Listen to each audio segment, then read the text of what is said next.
economía, política. Martín Mangas en Ahora Dicen Qué. Seguimos en Ahora Dicen Qué. Y como estábamos escuchando en la presentación, tenemos la columna de Economía y Política con Martín Mangas. Buenas noches, Martín. Mauricio Israel te saluda de este lado. Hola, Mauricio, ¿cómo te va? ¿Qué tal? Muy bien, Martín. ¿De qué nos vas a hablar hoy? A ver qué nos traes de bueno.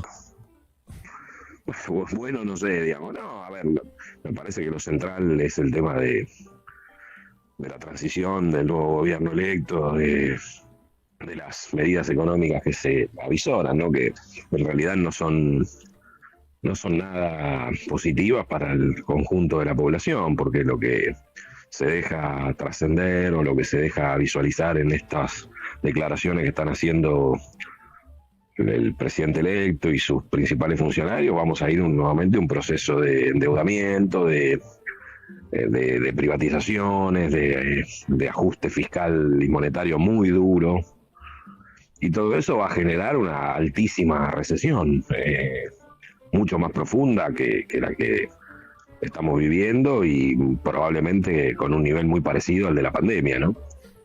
Sí, hoy estaba escuchando una palabra que empezaron a decirla desde el sector de Milei, estanflación.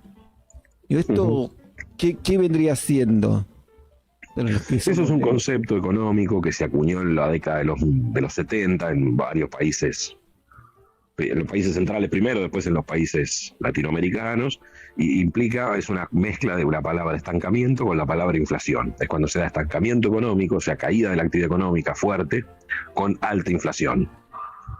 La Argentina, ese proceso lo pasó en la década del 70, principalmente el último gobierno de Perón y la dictadura genocida, pero después vivió otros procesos que no son estrictamente esta inflación. Incluso lo que estamos sufriendo ahora es una baja de la actividad económica con alta inflación, pero no esta inflación, pero Milei, el presidente electo, mencionó esa palabra hoy, por lo tanto, ese es el destino que parece que vamos a tener, digamos, es decir, caída de la actividad económica, como decía antes, muy profunda, con inflación alta durante un periodo de tiempo, esperemos que no muy largo, pero por las medidas que se están mencionando y que piensan anunciar de descongelamiento de las tarifas de servicios, descongelamiento de precios, etcétera, etcétera, pareciera que la inflación va a tener un rebrote, digamos, no que va a ir a la baja.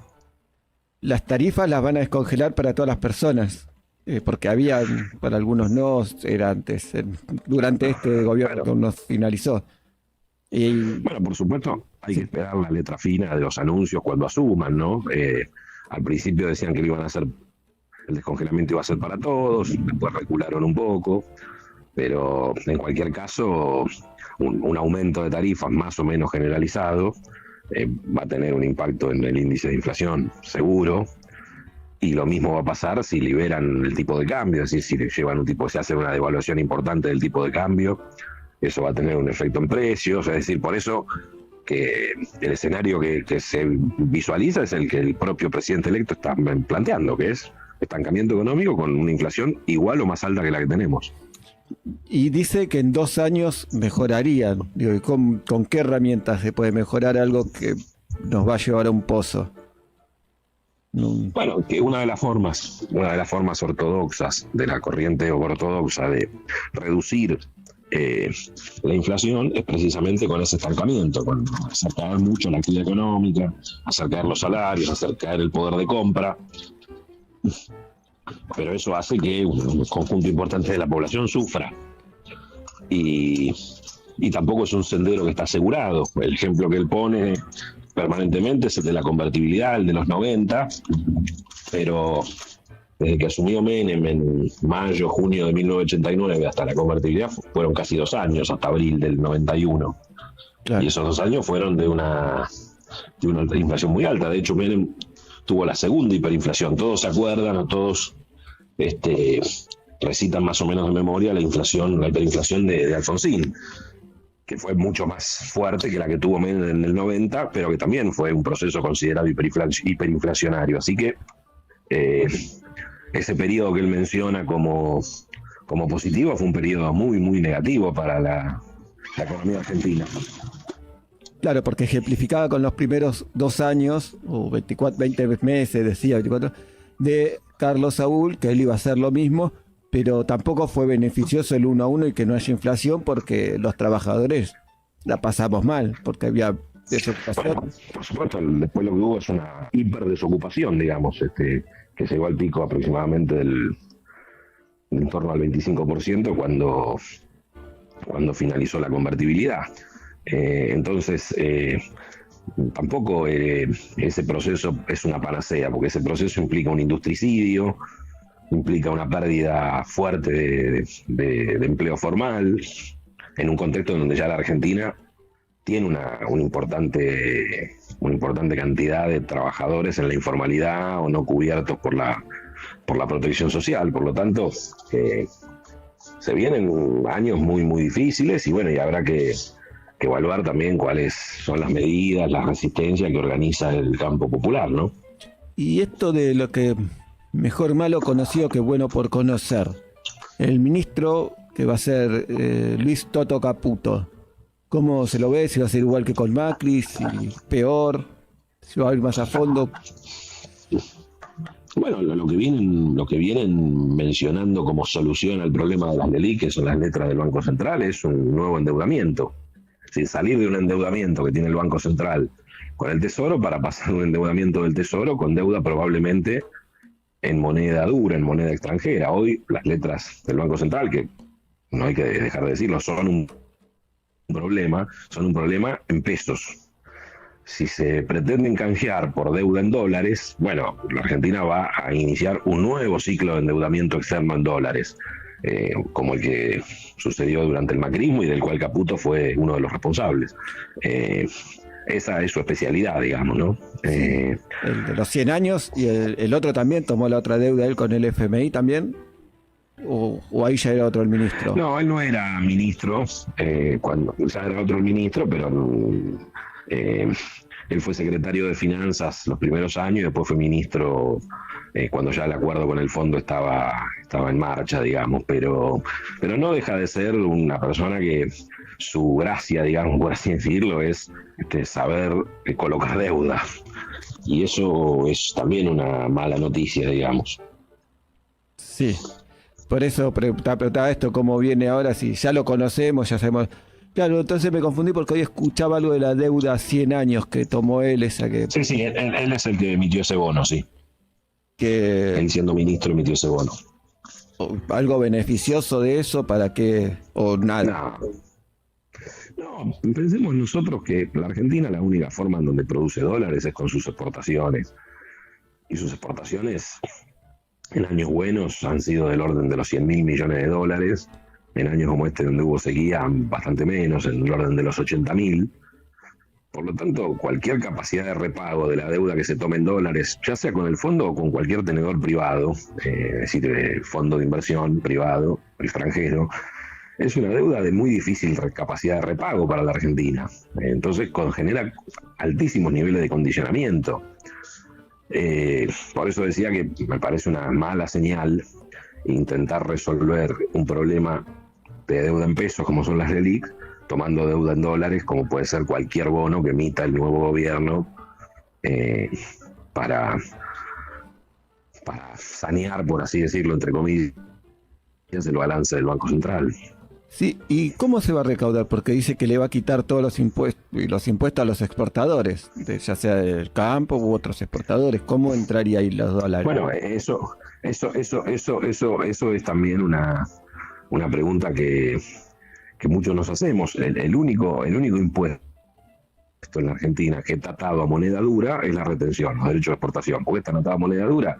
Porque están atados a las exportaciones que se cobran en divisas, dólares, euros, bueno, moneda extranjera, ¿no? Si vos quitás esa forma de recaudación del Estado, si la eliminás o la reducís a la mínima expresión, bueno, tu capacidad de repago de esa deuda en moneda extranjera es menor. Por lo tanto, pero bueno, tampoco son... A ver, digo algo más político, digamos. Me parece que tuvimos una campaña que fue larga, de casi 7 meses, ¿no? Yo creo que ninguna persona puede hacerse la distraída porque esta fue una campaña muy transparente por parte de Milei. Él dijo lo que iba a hacer, siempre lo dijo, lo repitió hasta el cansancio, en los medios de comunicación, en los debates, en las redes sociales, etcétera. O sea que nadie puede hacerse el distraído de decir no sé lo que va a pasar. O sea, Milei sostiene desde hace mucho una mínima expresión, por el lado del gasto y por el lado de la recaudación. Por eso dije al principio, va a ser un fuerte ajuste fiscal, es decir, va a reducir los ingresos y va a reducir los gastos del Estado, claro, todo lo que pueda, todo lo que lo deje el Congreso. Y la Argentina va a tener dificultades para poder pagar ese endeudamiento en moneda extranjera, porque si encima parte de la recaudación que está atada a esa moneda son las retenciones, las va a eliminar o las va a reducir, va a tener menos ingresos. Pero el hecho también de haber romantizado tanto de los medios de comunicación de 2000, del 2000 a esta parte más o menos, o después de que se murió la convertibilidad, en los 90, eso digo, porque la gente se olvidó, y yo escucho en medio de muchos comunicadores, no solo periodistas, que romantizan los 90 y la convertibilidad, que dicen que fueron la gloria, después tiran los que lástima lo que vino después. Pero yo no tengo... Es que la convertibilidad... Sí, es que la convertibilidad fue un momento, tuvo un aspecto positivo que fue estabilizar la alta inflación que traía la Argentina después de dos hiper, la del 89 y 90. Tuvo un aspecto muy negativo, que fue que todo eso se sostuvo con endeudamiento, con privatizaciones y venta de activos públicos y con una apertura comercial indiscriminada que hizo que hubiera un industricidio. Es decir, que miles de empresas, fábricas cerraran, y que aparecieran en ese momento los emprendedores eran los que ponían parripollos o canchas de pádel, digamos, canchas de pádel. Pero bueno, tuvo un beneficio, pero ese beneficio fue a costa de un sacrificio enorme, que son estas cosas que mencioné. Pero en ese momento había indemnizaciones, de los trabajadores teníamos indemnización, ahora la quieren sacar. Para ponerte por supuesto que ahora, en los 90 Menem, que era un líder político importante, digamos, derramó algo, digamos, es decir, cuando fue el cierre de empresas públicas o la privatización, todos aquellos que perdieron su empleo en general se fueron con algún tipo de indemnización o bono o el sistema de propiedad participada, etcétera, y por eso se convirtieron en emprendedores, entre comillas, ¿no? Ahora está por verse cómo va a ser ese proceso, digamos, ¿no? Digamos, para decirlo de una manera menos académica, digamos, Menem dio algo de pizza con champán o choripán, digamos, al principio. Bueno, ahora eso no se promete, se promete cirugía sin anestesia. Para los que menos tenemos, sobre todo.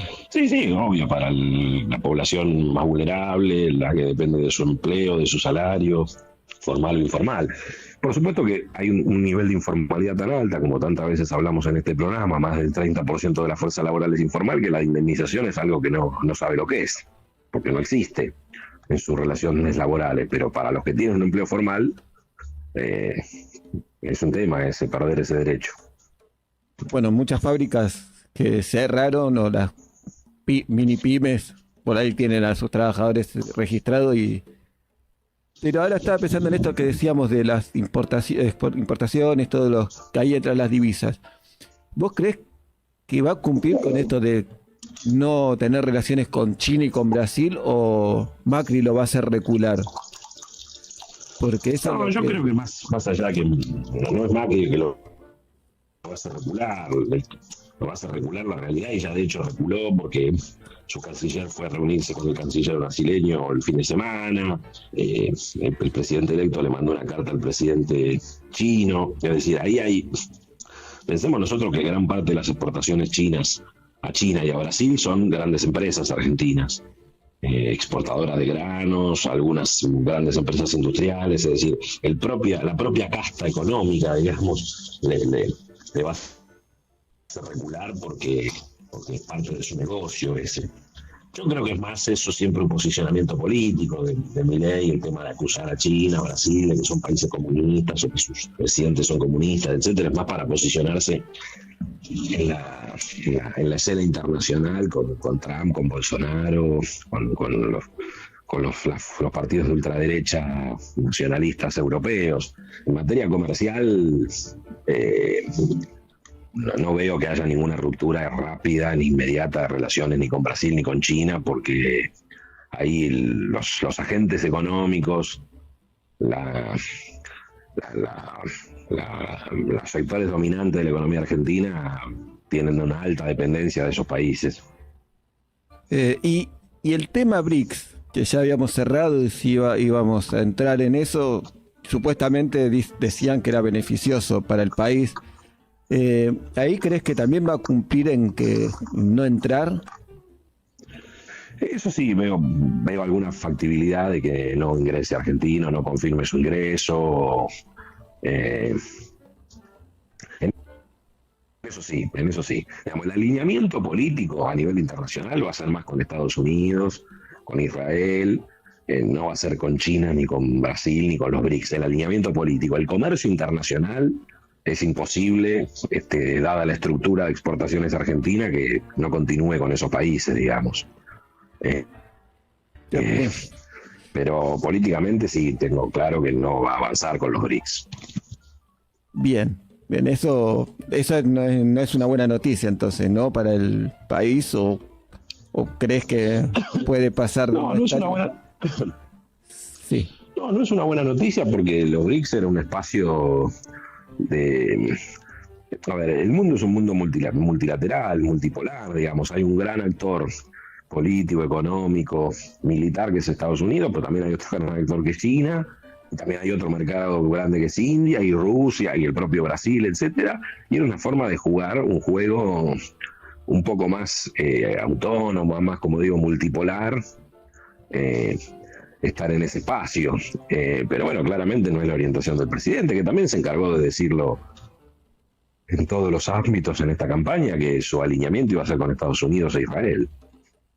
Sí, y hay que ver qué pasa con los Emiratos Árabes o los países árabes, que Macri está posicionándose en ese lugar. No creo que vaya a hacer alianza con ellos, Milei, pero hay que ver si hay puede necesitar financiamiento, y entonces ahí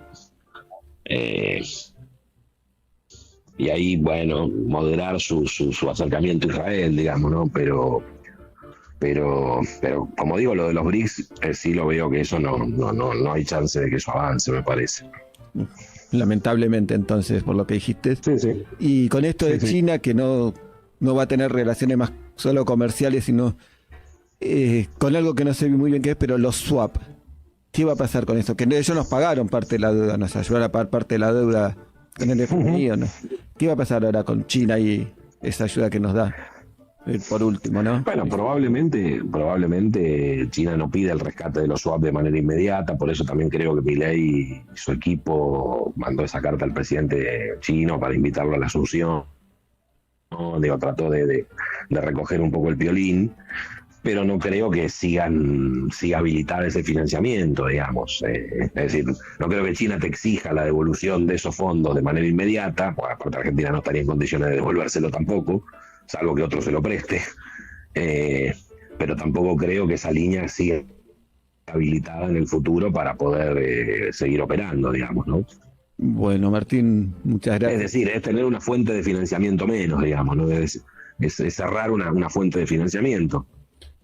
Bueno, ya nos estamos quedando sin tiempo, y solo decir que hablaste de las privatizaciones. Yo estoy un poco más tranquilo porque escuché que tiene que pasar por el Congreso, que al parecer le va a costar un poco para privatizar, sobre todo YPF y aerolíneas, o los trenes que tanto nos costaron, que privados no eran buenos porque estuvo el accidente de Once.